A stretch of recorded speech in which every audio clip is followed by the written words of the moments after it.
তুফানটা শুরু হয়েছিল সেই দিন আরেক 5 তারকা হোটেল থেকে। Thank you. আসসালামু আলাইকুম। আমি সবসময় আমার যে কোনো ভালো কাজ শুরু করি আমার এই পরিবারকে সাথে। আমার এই বিনোদন সাংবাদিক পরিবার গত 25 বছর ধরেই আমি তাই করেই আসছি।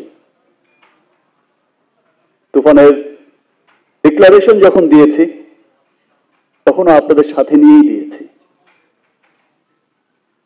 আজ এটা আসলে তেমন কোনো প্রেস কনফারেন্স, প্রেস মিট আমি ওইরকম ভাবে দেখি না কখনোই।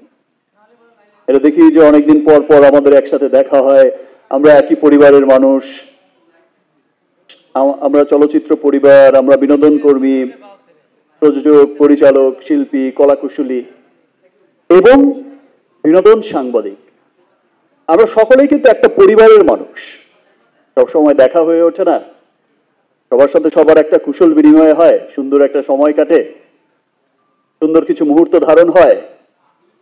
এই সময়টাকে, এই বিষয়টাকেই আমি খুব এনজয় করি এবং প্রাধান্য দেই। যাই হোক,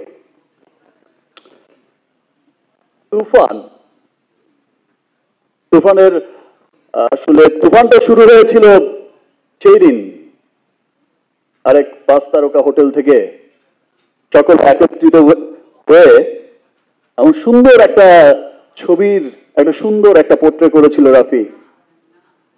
সেই সময় থেকেই যে মানুষের মনে একটা তুফান উঠেছে, সেই তুফানের গতি কিন্তু বেড়েই যাচ্ছে। তুফান ছড়িয়ে যাচ্ছে দেশের গণ্ডি থেকে ওদেশ, ওদেশ থেকে বিদেশ।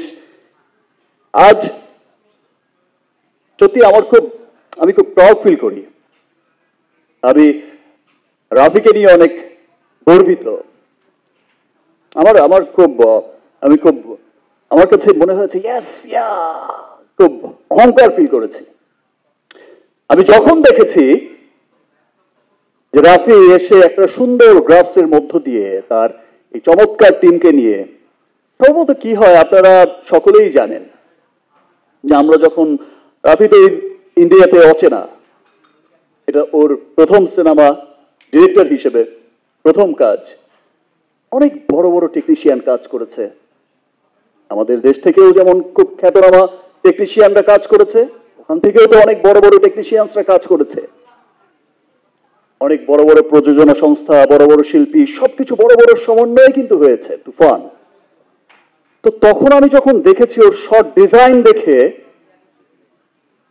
সেই বিখ্যাত ফাইট মাস্টার, সেই বিখ্যাত কোরিওগ্রাফার, সেই বিখ্যাত সাউন্ড রেকর্ডিস্ট, সেই বিখ্যাত বিখ্যাত মানুষদের চোখ বড় হয়ে যাচ্ছে যে কি শোনাচ্ছে, এটা কি গ্রাফের কথা বলছে। 100 একটা ফাইট 4 মিনিটের, এটা কিভাবে সম্ভব? এবং সেটা যখন আপনারা সিনেমা হলে সবাই দেখবে তখন সত্যি আসলে সবার খুব গর্ব লাগবে। তো তখন থেকেই আমি আসলে রাফির কে নিয়ে খুবই গর্বিত যে আজকে তুফানের বাজেট যা, এবং আমি খুব প্রাউড করেই তখন সেখানে বলতাম যে আজকে তুফানের বাজেট যা, রাফি হচ্ছে এমন একজন পরিচালক, বাজেটটা যদি সেটা কেজিএফ এর বাজেটে হয় তারপরে রাফির কম পড়েই যাবে। সেটা খরচ করার মতো মেধা, সেটা খরচ করার মতো সেই টাকা দিয়েই, সেই 200-400 কোটি টাকা দিয়ে সিনেমা বানানোর মেধা লাগে। কিন্তু সেই 500 কোটি টাকা খরচ করে সিনেমা বানাবে, 200 কোটি টাকা খরচ করে সিনেমা বানাবে, সেই 200 কোটি ইউটিলাইজ করার মতো ক্ষমতা থাকতে হবে ডিরেক্টরকে। তো আমি গর্ব করে বলতাম যে রাফি হচ্ছে এমন একজন ডিরেক্টর যাকে 500 কোটি টাকা দিলে পরেও বলবে যে ইয়েস, আর 500 কোটি হলে আবার সিনেমাটা আরো অন্যরকম হতো।